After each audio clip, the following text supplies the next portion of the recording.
Selamat pagi Ibu dan Bapak. Perkenalkan, nama saya Keisha Menecika. Saya mahasiswa semester 6 dari Stika Semansa Ketusada ya Bu Pak. Seperti yang kita kontrak waktu sebelumnya, kalau misalnya kita itu ada edukasi pendidikan kesehatan tentang hiperkolesterolemia. Apa sih itu hiperkolesterolemia? Nanti kita simak penjelasannya ya Bu Pak. Kita penjelasannya itu kemungkinan sekitar 10 menit, 10 sampai 15 menit. Ibu, Bapak udah siap? Siap. Oke. Ini ya Bu Pak nih. Di sini ada hiperkolesterolemia. Apa sih hiperkolesterolemia itu? Nah, ini ada beberapa hal yang akan kita bahas. Itu ada pengertiannya, tanda gejala, terus waktu pemeriksaannya kapan harus dilakukan, faktor penyebabnya juga, ada komplikasinya apa, terus ada terapi dengan farmakologis itu terapi selain obat Pak Bu gitu. Sama ada diet untuk kolesterolnya ini.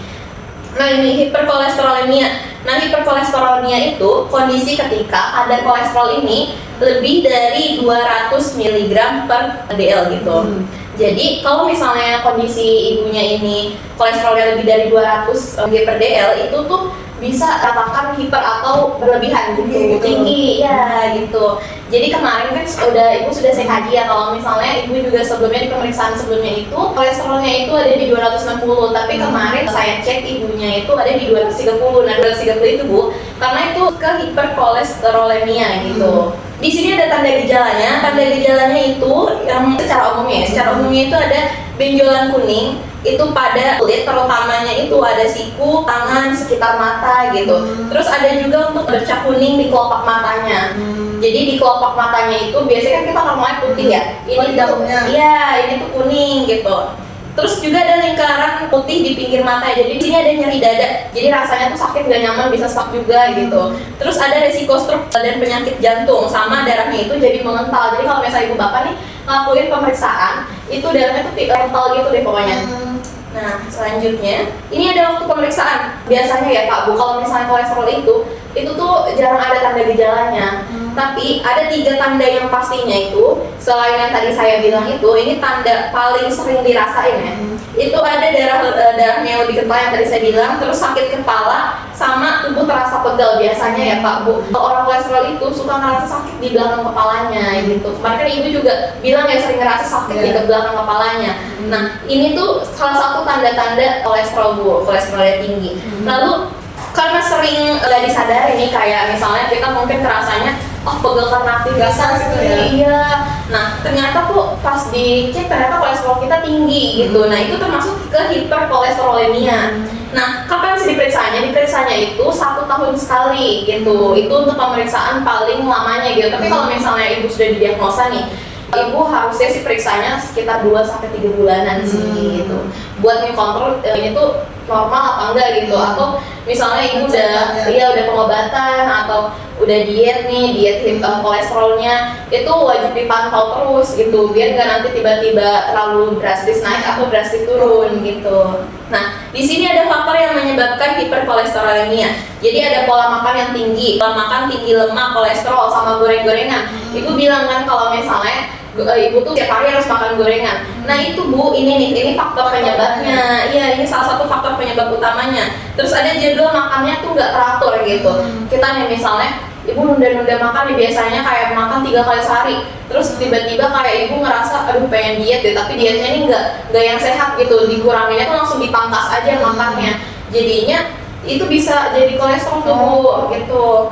Terus ada kurang aktivitas fisik nih. Kalau misalnya ibunya sehari-hari nih kayak makan, tidur, atau masak aja, pokoknya di rumah aja nih, nggak kayak keluar lah minimal gitu, atau mungkin nganterin anak sekolah, itu bisa menyebabkan kolesterol juga. Dari makanan aja ya? Dari aktivitas juga. Ya? Betul. Terus ada kebiasaan merokok. Untuk laki-laki, perempuan bisa banget ini kebiasaan merokok itu menyebabkan kolesterol. Sama tekanan darah tinggi, karena ini kan kolesterol ini mempengaruhi jantung ya, mempengaruhi cara kerja jantung. Jadi kalau misalnya cara kerja jantungnya bermasalah, jadi jantung itu memompa lebih keras lagi, jadi itu menyebabkan tekanan darah tinggi gitu, tekanan darah tingginya nih. Lalu ada obesitas atau berat badan berlebih, itu juga bisa banget, karena kan biasanya kalau orang kolesterol itu kebanyakan makannya tuh berlemak ya, karbohidratnya tinggi, lemak jenuhnya tinggi. Nah itu bisa menyebabkan obesitas. Nah obesitas itu bisa menyebabkan si kolesterolnya gitu. Di sini ada komplikasinya. Komplikasinya itu ada penyumbatan pembuluh darah, terus tadi yang saya bilang ada penyakit jantung juga, stroke sama sindrom lainnya. Lalu ada komplikasi lain yang ini tuh lebih jarang, tapi bisa juga terkena ke ibu gitu. Di sini ada serangan jantung, terus ada diabetes sama gangguan tiroid. Gangguan tiroid itu kita yang benjolan tiba-tiba di belakang telinga, atau di leher, di lipatan ketiak, itu tiroid bu. Nah, terus juga ada nih bu, kerusakan hati dan ginjal. Ada juga risiko kematian kalau misalnya ditunda-tunda aja, karena banyak nih bu orang yang gak ada gejalanya sama sekali, karena kan emang ini kolesterol jarang ada gejalanya ya bu. Nah itu bahaya tuh bu, makanya kita dianjurin untuk pemeriksaannya 1 kali dalam setahun, itu minimalnya. Lalu ini ada terapi farmakologisnya atau terapi selain obat-obatan gitu, jadi apa aja yang bisa kita lakuin. Nah ini salah satunya adalah saya ambil dari jurnal, ini tuh ada makan apel atau jus apel bu. Jadi kita tuh wajib makannya tuh yang banyak seratnya, mau sayuran, mau buah gitu, itu wajib banget yang banyak seratnya, apalagi untuk orang yang kolesterol. Nah itu saya ngambil apel karena ini kan apel lebih banyak, lebih sering ya bu, lebih sering ditemuin, iya gampang dicari. Jadi ini pertama lebih gampang dicari, terus ini lebih enak aja kalau dimakan langsung atau mau jadiin jus, itu kan pasti hampir semua orang suka ya bu gitu. Ini juga manfaatnya banyak banget nih bu, ini ada serat larutnya, itu membantu menurunkan kolesterol darah. Ada juga dia kalau misalnya ibu nih makan apel tapi nggak dikupas dulu, itu kulitnya malah lebih bagus. Oh jadi iya bu, bagusan sama kulitnya. Iya lebih bagusan sama kulitnya, karena kulitnya itu nih bu, ini mengandung banyak antioksidan dan senyawa aktif. Jadi dibanding daging buahnya itu, kalau misalnya ibu makan sama kulitnya itu bisa lebih bermanfaat bu kalau untuk yang orang kolesterol. Jangan dikupas ya? Iya, baiknya jangan dikupas, dicuci aja bersih gitu. Lalu di sini ada diet hiperkolesterolemia. Jadi apa aja yang harus ibu konsumsi atau apa aja yang harus ibu kurangi atau hindari gitu. Nah yang pertama itu batasi lemak jenuh dan kolesterol. Pilih daging tanpa lemak dan hindari jeroan dan gorengan. Ibu tadi biasanya suka banget gorengan tiap hari nih nggak bisa lepas. Nah itu nggak boleh bu, dikurangin kalau bisa. Kayak mungkin ibu sekarang masih susah ya, jadi mungkin sekali, iya pelan-pelan kayak seminggu tuh 2 kali atau 3 kali, pelan-pelan aja, nanti lama-lama dikurangin lagi gitu-gitu bu. Terus ada perbanyak serat dan fitosterol, jadi makan buah, sayur, kacang-kacangan itu setiap hari. Kalau buah sayur mah bebas gitu nggak? Kalau buah sayur itu emang ada banyak serat juga, jadi buahnya yang banyak serat itu contohnya itu ada apel, pir, alpukat. Terus kalau sayurnya itu brokoli, terong, tomat, iya itu yang bagus. Terus ada kacang-kacangan tiap hari, jadi kacang-kacangnya itu kacang-kacang yang utuh. Jadi kayak misalnya selain kacang-kacangan tuh ada biji-bijian utuh, kayak misalnya oatmeal atau beras merah. Beras merah itu bagus banget tuh untuk orang kolesterol. Terus habis itu pilih lemak yang sehat. Nah, lemak yang sehat itu gunakan minyak dari tumbuh-tumbuhan, dari nabati. Nah bu, ada konsumsi ikan berlemak sama hindari lemak trans. Jadi konsumsi ikannya itu bu, kalau untuk si kolesterol ini saya saranin ibu itu konsumsi ikan salmon atau ikan kembung. Ikan kembung kan yang paling sering ditemuin ya. Itu salmon mahal. Iya. Ya itu bagus banget tuh bu, yang untuk ikan kembung itu. Iya banyakin makan ikan kembung gitu.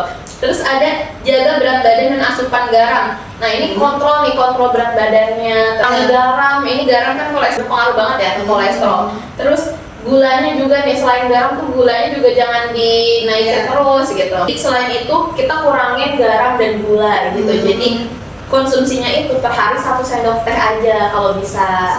Iya, 1 hari gula ataupun garam itu 1 sendok teh aja.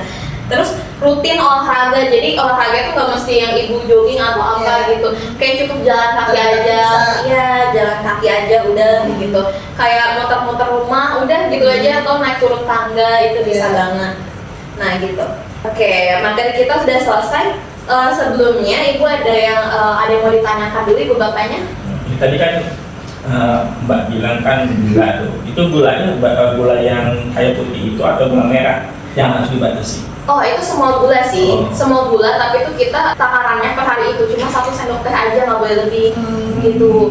Jadi bener-bener nggak boleh lebih 1 sendok teh aja gula atau garam, mau gula apapun itu. Apalagi kalau misalnya kolesterol ya, itu kan gula garam itu harus dikecilin gitu untuk tingkat penggunaannya.